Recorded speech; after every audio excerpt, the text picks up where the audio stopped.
about how it's supposed to get you through the hardest times? I don't believe in hope anymore. Hope's a lie. It's a false promise that things will get better, that there's some kind of salvation waiting for you if you just hold on long enough. There's just more pain, more loss, more nights like this where you're standing in the middle of nothing, wondering if any of it was worth it. And maybe it wasn't. Maybe all this blood, all these scars, they don't mean a damn thing. But they're mine. I earned them. And if nothing else, I'll wear them like armor. Because that's the only way to survive in this world. You build your own armor, piece by piece, out of every broken dream, every shattered hope, every wound that didn't heal right. And you wear it, heavy as it is, because it's the only thing standing between you and the void. You think this scares me? This emptiness? I've lived with it my whole life. It's not the fall that scares me. It's what's waiting at the bottom. But you know what? I've already been to the bottom. I've already seen the worst this world can throw at me. And I'm still here, still standing. So, no, this doesn't scare me. Nothing does. Not anymore. When you've lost everything, when you've faced the worst parts of yourself and survived, there's nothing left to fear. That's what they don't tell you. The secret no one talks about. Fear only controls you if you let it. Once you've seen the worst, once you've been broken beyond repair and somehow managed to keep breathing, fear loses its hold. I'm not done. Not yet. I don't know where I'm going. Don't know what's waiting for me at the end of this road, but it doesn't matter. Because the fight isn't over until I say it is. And I'm not ready to stop fighting. Stop.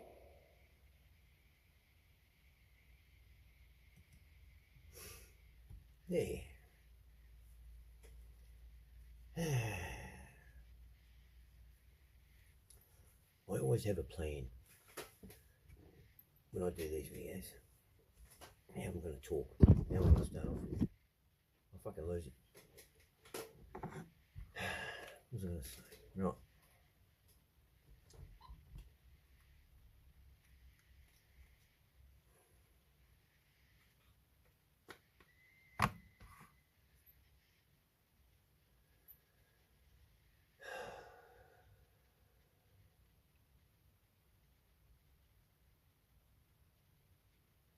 For those people out there who've, you know, you're different. You don't make friends as easy. Well, you might make a friend, you think they're a friend, and then they turn against you for whatever reason. It's happened all your life, even from a kid. You've done nothing wrong, you know, but you can walk your own road, even as a kid, you know.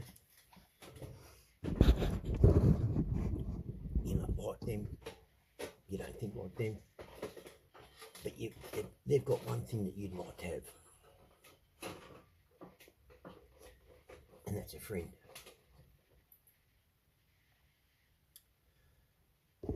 And they seem to have all the friends. They say, you know,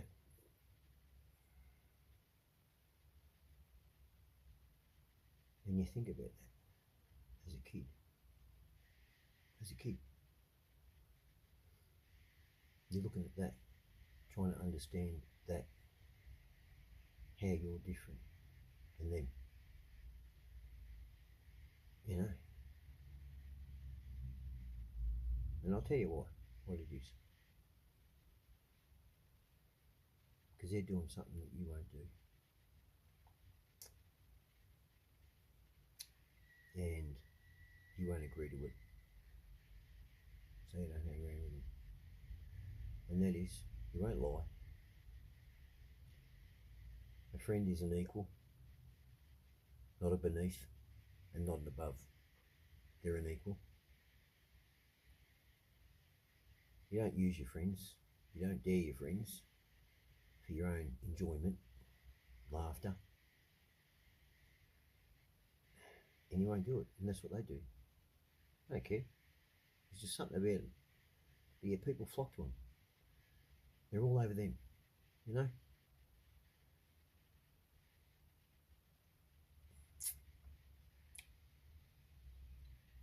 But you won't do it. You won't topple them. You won't embarrass them and show them for who they are. You just move on. Well, as best you can if you're a kid going to the same school.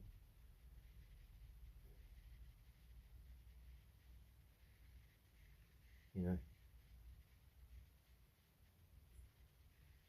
I don't know how many times Ashley Davies and I went head to head.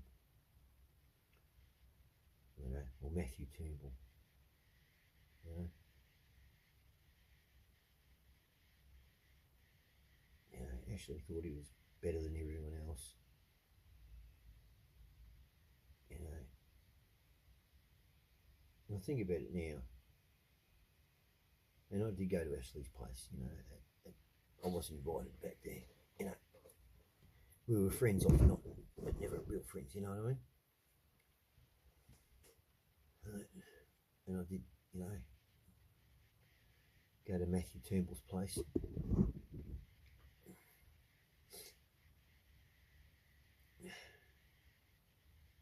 And you get a feeling, you see it.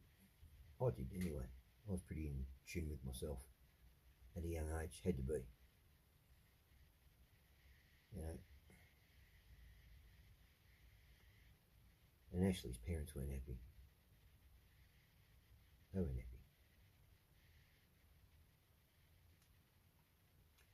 At all. You know, Ashley's dad drank. His mum used to cop the abuse of it.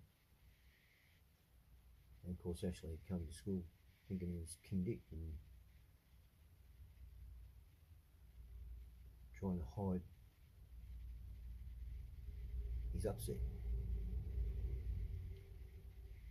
You know, even as a kid I could say that. I knew why he was acting out like that.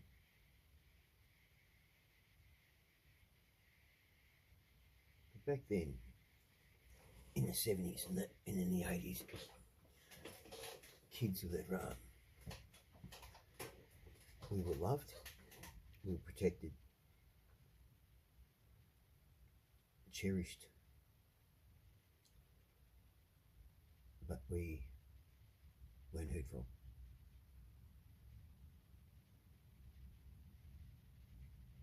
You know, it was, you know, when I speak, you know, You listen. So as kids back then, we really had to, you know, sort of a lot of our things, our own dilemmas out.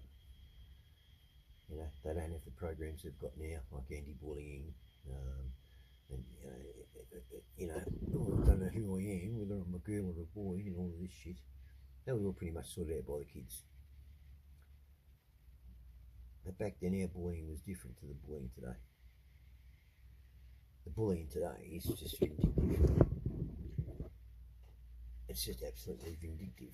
There's no need for the bullying today. The bullying that we did was different. You know, it sorted out where you sat, where you were. And it wasn't even really bullying. It sort of just like put you in it. You know, you want to play footy? All right, you're going to go play footy. And you know what? You're going to feel what it plays like. It's simple. No softness. You know, you want to climb a tree? Okay, we're going to climb a tree. You know, you fall out of the fucking tree. Oh well, you fall out of the fucking tree. You don't like it, don't climb the fucking tree again. Type thing, you know.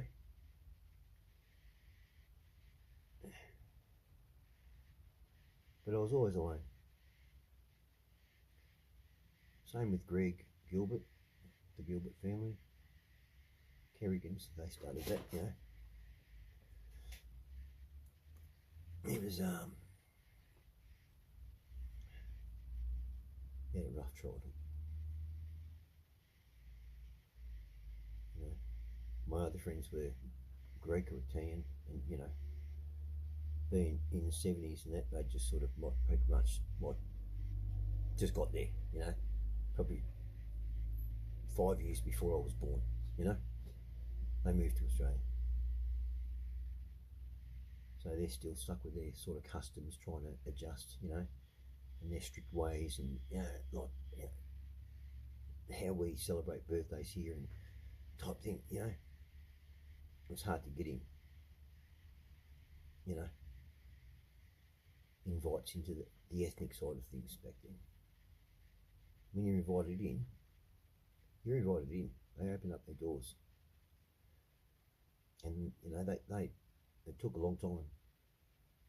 You know, wasn't up to the kid. No.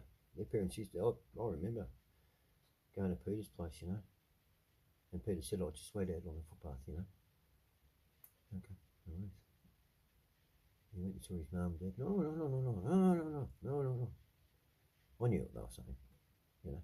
No, you can't come in. You don't know who he is. You can't come in. You just can't bring someone in.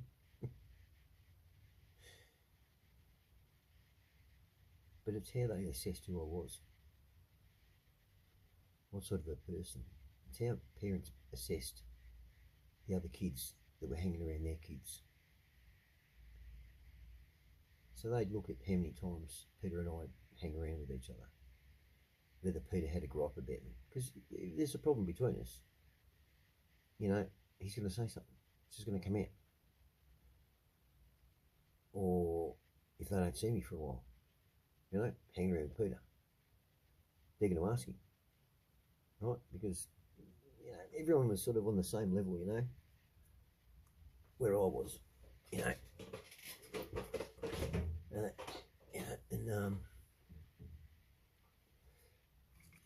So they knew that, you know, I wasn't out on holidays or something or overseas, which used to happen with, you know, a couple of the kids who went to my primary school.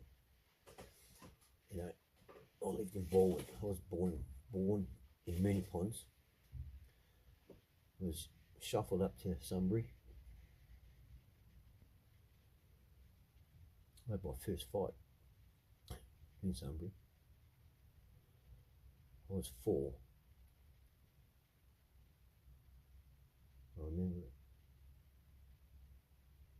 4 years old.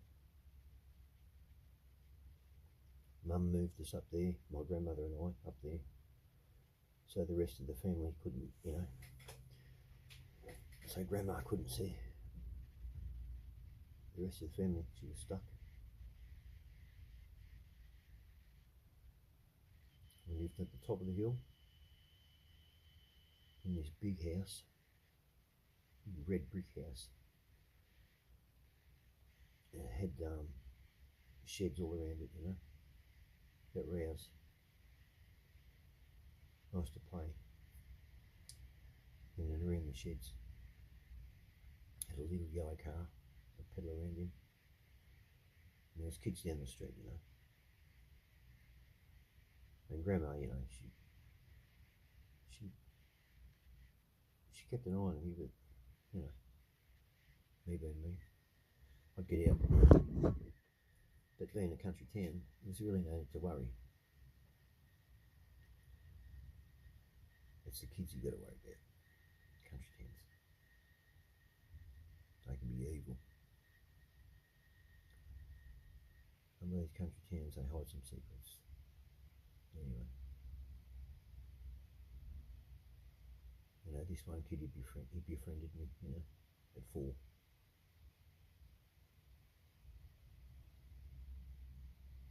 Think about that now and you go, that's a bit strange. Another kid getting to know a 4-year-old.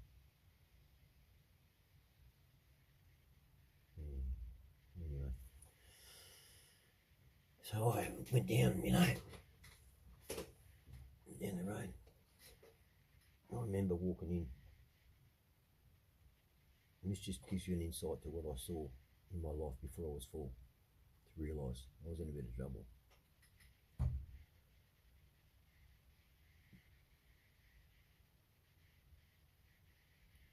And that's when I learned about friends. Anyway, I walked in with him, and some older boys and stuff were there, and I just knew instantly, this is not good. No bigger than me, older, you know. I was 4. They formed a circle immediately around me, and the big kid coming.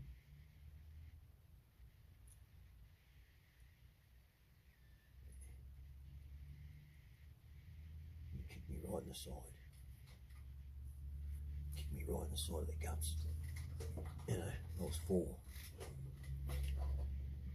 I didn't cry. I went to the ground,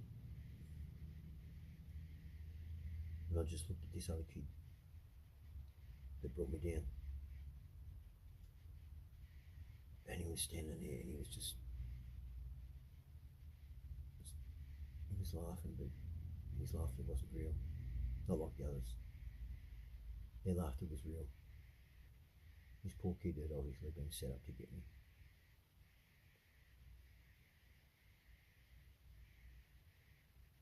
So my thoughts for vengeance or getting back at someone, it's no use going him. He wasn't the mastermind. He was forced to do it. It was the big kid that was kicking me. Still kicking me. I don't know what it was. But I stood up. As tall as I was at the age of 4. I remember, wasn't that the kid was big, mate. In comparison, my head would have come to about his waist height.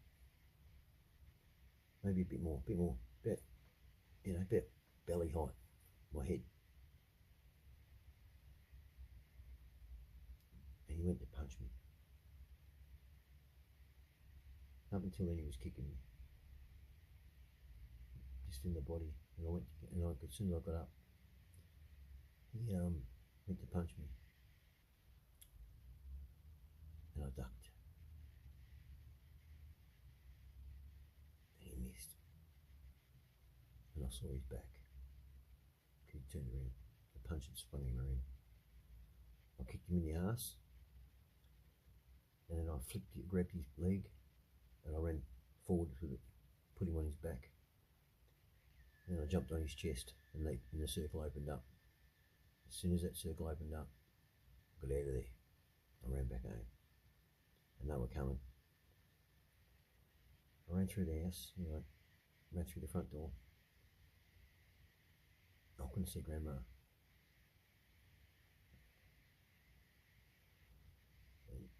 Grandma had gone out looking for me. But at the back, there was a paddock, big still, wire fence. And in that paddock was a big bull. What people didn't realise was that bull and I, we formed a friendship. I used to pat it through the fence. Hadn't gone in there yet. And without thinking, without hope, I ran straight into that bull's paddock, and he was there. That bull was there. He was lying down on the ground. I ran straight over the fence. And as soon as I got into the paddock, I knew as much as I wanted to run all the way up to him, so those kids didn't get me, because they were behind me. I had to calm down. I mean, I had to calm down. I've never been in this paddock. And I had to walk up to this bull, and I sat down in front of him.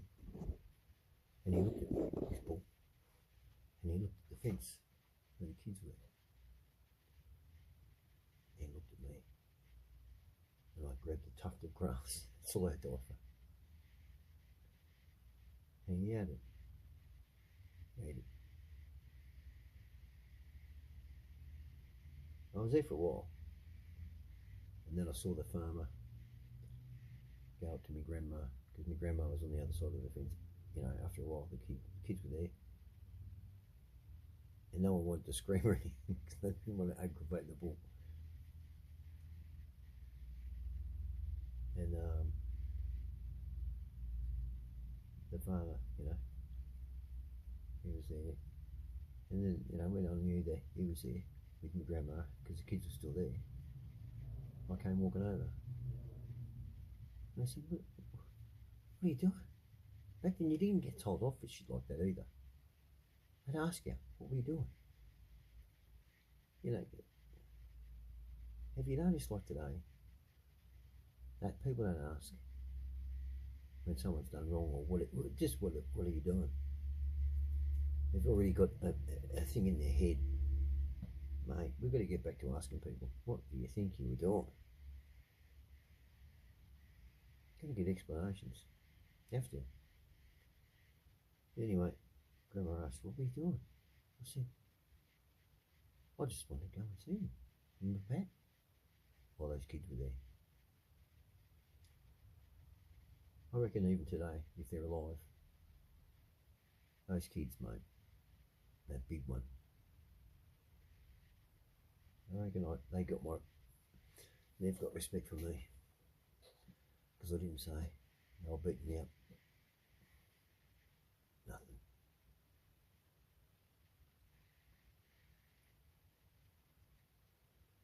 That's when I learned, be careful about your friends. Careful about your want. I knew I was a bit different, thought different, saw things different.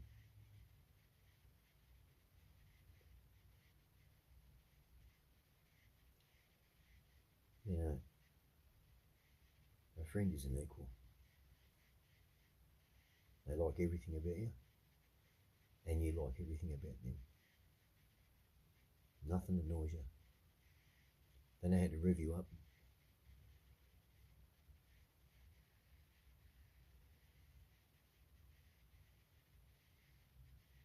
And they also know when you're upset.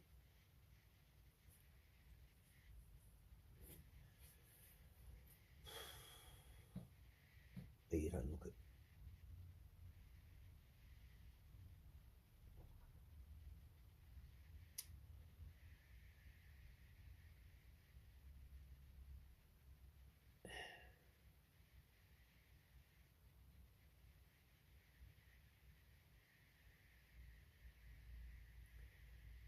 Do you know why people, and this is for the normal people out there, why it's hard for us to open up? I'll tell you, there's such a thing as called loyalty.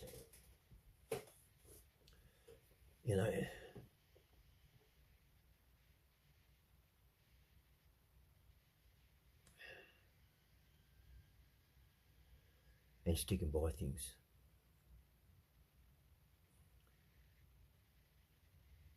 And also paying attention to, the human race and how it is. There's a lot of people like us.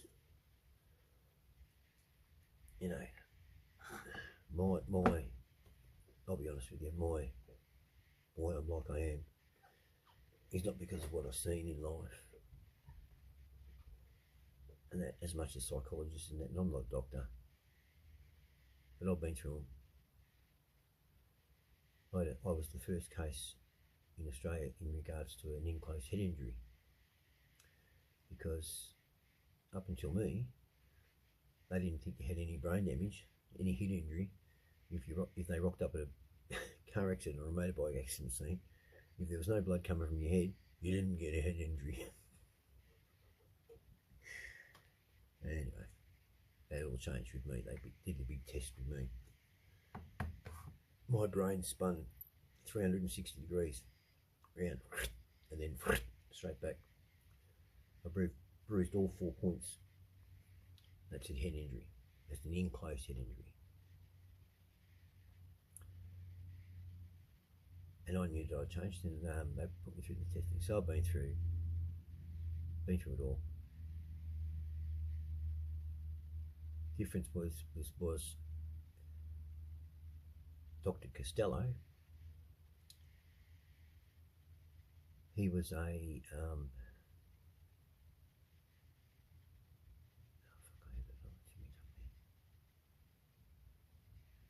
really did. He was a neuropsychologist. So he's not a doctor. He can't administer drugs, anything like that. As much as he's got the qualifications and stuff, he has this in court. His testimony is not as good as a psychologist or a psychiatrist, but his way is better. But anyway, so I went through them. Went through all of them. As well as I was going through them before I was a dad, going through it, then become a father, still going through it. On your own, getting on with life.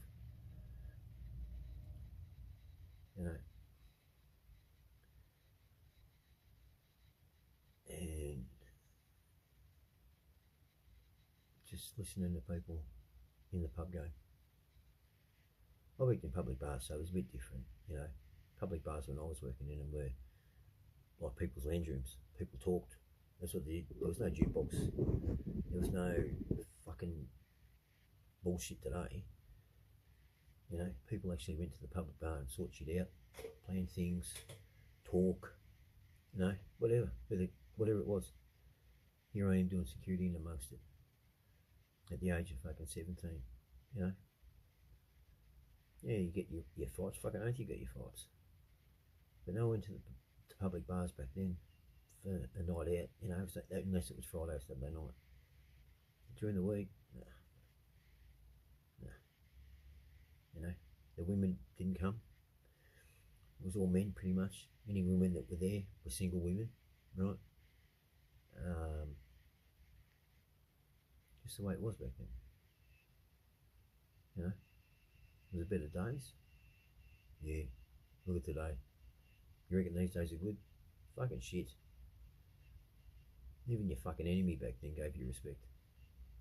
But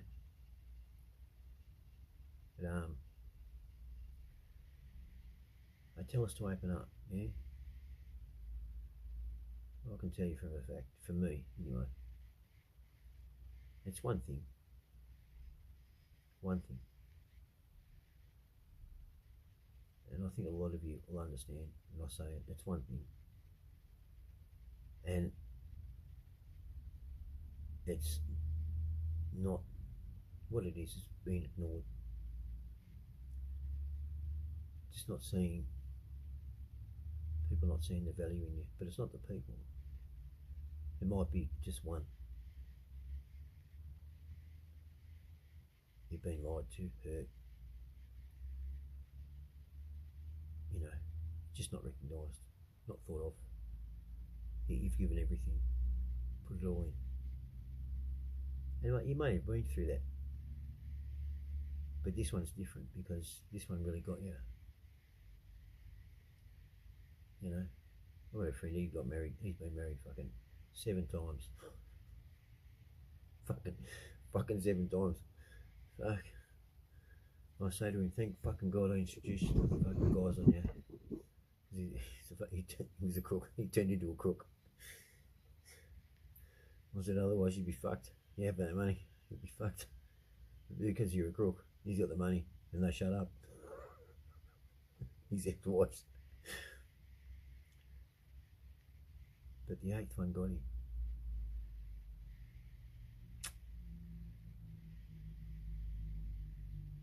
The 5th one was a good one. He just wasn't sort of into her, but we talk about her now and again. She was a good one.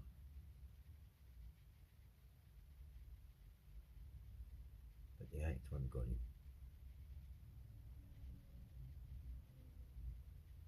And it hurt him.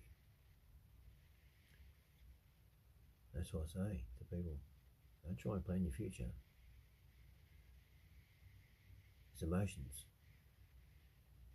The word love. You know, it can really, you know, I've been hit twice and fucking hard punches, mate. And I've just been hit fucking full on, hard.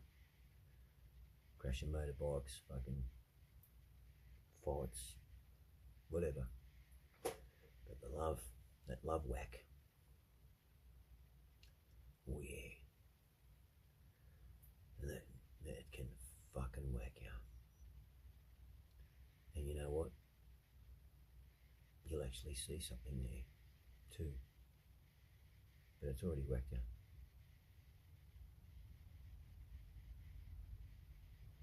You get stuck.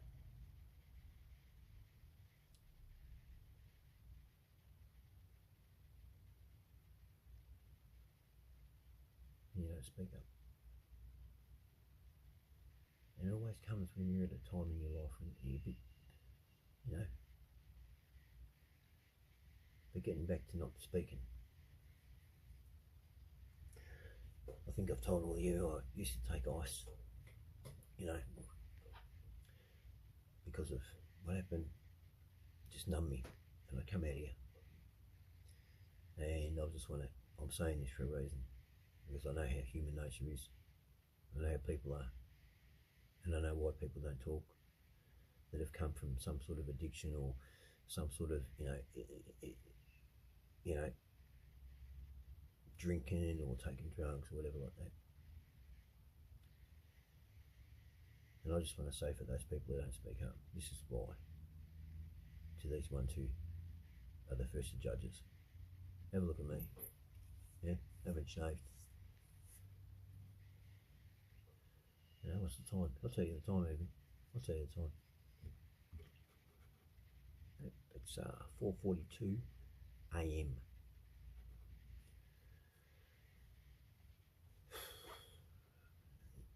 You know why we don't talk? Because when you see us for the first time, we're looking good. Like when Danny met me, I was looking good. I was. But there's times when I'm not going to look that good. Like now.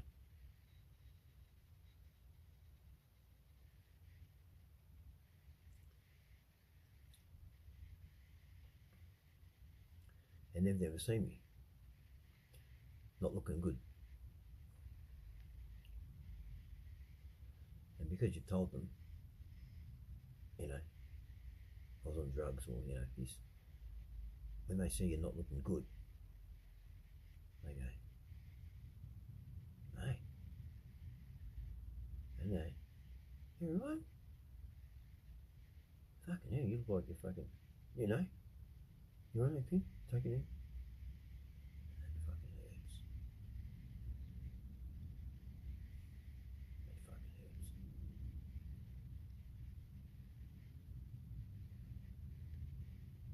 But they say that.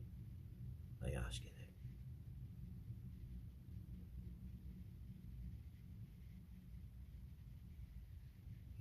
wouldn't say that to them.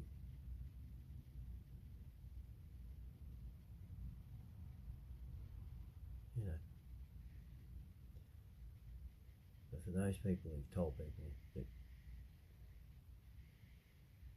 you know, substance abuse, if you want to call it substance abuse with me, fine. I wasn't addicted to it. I put it down and walked away. But you know, this the look. Let me tell you, the look of sadness, depression, or just in a world of fucking cloud. It's not a good place, right? It makes you look like shit because you feel like shit to the core. But when you've told people that you used to take drugs, they immediately go, "Oh, he's on the gear again."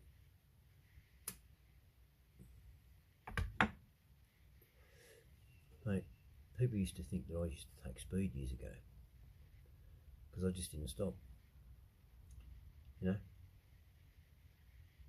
know, so I used to get called like, you know, Energizer, little battery, never stopped. I never took speed in my life then, nothing. A few people that made a suggestion that I did. I went, what? There was other people who stood up and went, no, he's never taken anything, that's him, that's who he is. Oh, fuck. That's when the early 2000s around there then. That's when the drugs sort of popping their head up. It was a bit more commercial back then, it wasn't so secretive. Or more and more people were getting on, you know. And the raves were going, and you know, we had these nightclubs open up, you know, Tattoo and fucking, you know, Dome. You know, people are taking ecstasy and stuff like that. Like it's a great, you know. And people like me standing there going, fucking do that for? Come out on your own and take that shit, and you lose your mate and you're fucked. So no. That's why a lot of people don't talk. Or they have spoken. And then you see them and they don't talk again. Because people, they don't want to get judged. Or you'll put things on us. We're easy targets because we're fucking spoken up.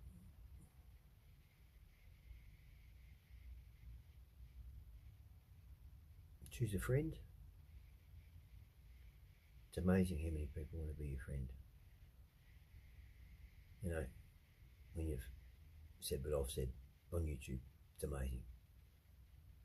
So be careful. Choose your friends very carefully, even extra carefully. You know, because it's happened before. You've been hurt. And for you people out there who immediately come to that fucking, that what's the fucking word, that point, that, you know, that thought process, to say that to someone that said to you that they almost took their life or whatever like that, and then you see them and they look like this, you can ask the questions, you know, do you feel like getting back on it? It's fine. I was asked that by someone and I said, no, I don't have an urge to get back on it. I don't. You know, I don't. But when you see them and they look like this, to immediately say or think, and we see it on your faces. We see it on your faces. Oh, they're back on it again. They're fucking, you know. You think there's quiet whispers. Let me just enlighten you all, okay? Your fucking quiet whispers in regards to, you know, I'll get back on it again or whatever like that, you know, okay? They're not that fucking quiet. We can fucking hear it, okay? Just let me tell you that. And it fucking, okay?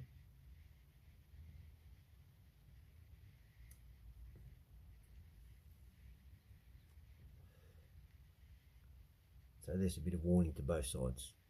Stop fucking whispering about us, right? And there's a warning. to you. That's why. It's hard, and I understand. But you got to get a bit stronger about it. You do. It's hard to be nice these days to people. When people just aren't seeing your niceness and they're picking on you. But you got to be nice. You know, I have no reason in my life, my goal for whatever I've set out, there's nothing there.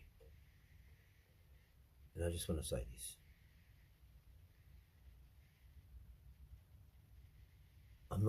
I'm just a person. I'm no one special. You know, I'm not a wealthy man. I'm not a poor man, but I'm not a wealthy man. I'm well travelled and I'm well seasoned in every travel. And I've had enough. You know, I have.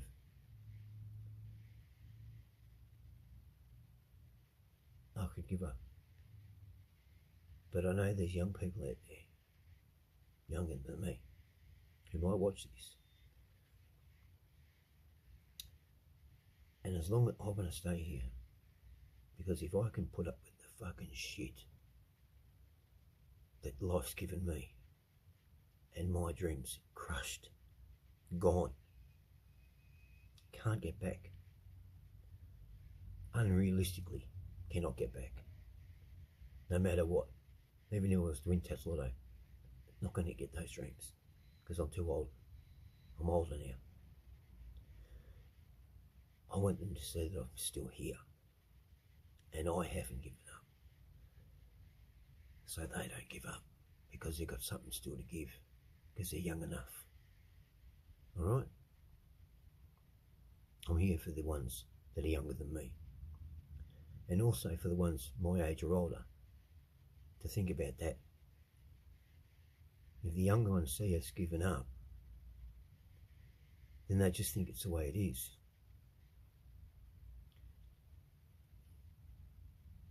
Sometimes you just got to wear the fight without fighting. Just take it head on without moving. Just let it fucking beat the shit out of you, but just fucking stand there to show people you can get through it without fighting. Just gotta fucking take the punches. Alright? Go get a pie.